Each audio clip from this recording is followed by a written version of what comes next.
by. Oh, I fear the passing year did not deserve you by some devious design.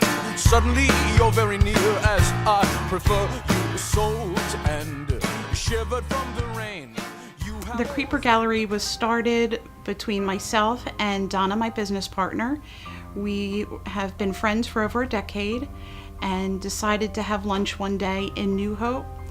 After the death of her dog, she was feeling sad and I wanted to have a fun day.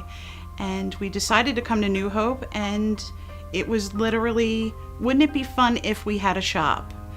And it was all because of this lovely dog Chester that passed that we got together and started talking about art and shops and could we do it? And next thing you know, we had a shop in 6 months. The Creeper Gallery is everybody's nightmare. So things that you don't want to see, but you do want to see, are here. So kind of like a car crash.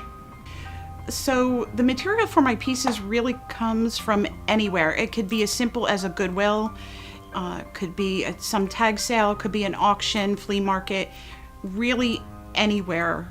I pick junk up off the street. I'll pick up pieces of metal. I go to auctions. I shop on eBay.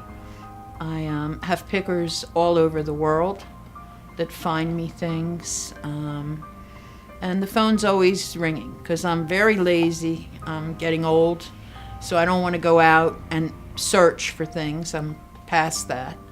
So I let other people search for me and pay them.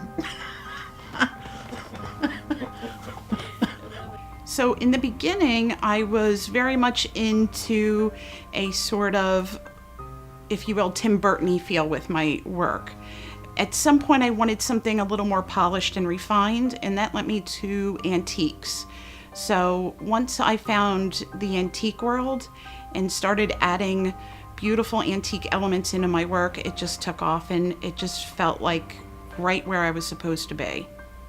Now I'm working on a life-size Edgar Allan Poe piece. It's my second one.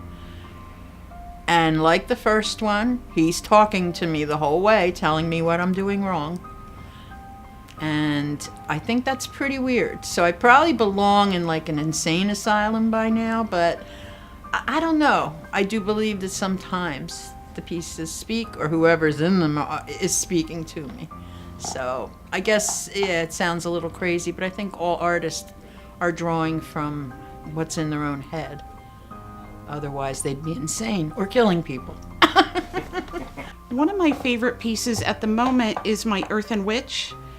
It took me many weeks to create, and to me, I wanted this witch to look like she was coming out from the ground, as if she had just crawled out from the earth and has trees and roots and leaves and all sorts of things coming out from her, including insects, and it's all natural from the natural world.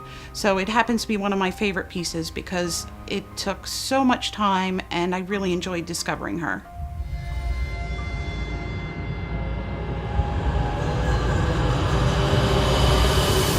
I have always seen ghosts. And it's always great on Instagram because I put hashtag I see dead people. But I have, since a child, always known that there's something beyond the veil. There's something there. I've seen them, I've heard them, I've felt them. I definitely feel that there are people around us all the time. And decided to bring a little of that to work. And I did work with Zach Bagans. We both did. We sold him some art for his museum, and he is doing very well. And I said to Danny, I said, let's steal a little of that and have a case or two. But it is a hard thing because we have to find items that we can put through paranormal investigations, and we put through mediums or clairvoyants or whatever. And there are people that come into the shop that are empaths, so they have to be able to feel what we're selling. And, you know, some people say, well, why do you sell it? I don't collect anything. Otherwise, I'd have everything home. But generally, if we put these items in the shop, they are definitely have gone through rigorous tests, and we're not the only one that has seen or heard or felt it. Now, I have actually found, I have a woman in Spain who has her, what we call pickers, looking all over Europe for genuinely haunted items. She actually wrote a book 20 years ago, a poetry book of her collection of haunted items. I've gotten a few items that were supposedly extremely active that are just not. But you take that chance with anything you sell. So we do try and pay our dues with the haunted items and make sure that they are haunted. So as much as you can, right? How do you prove or disprove that? So.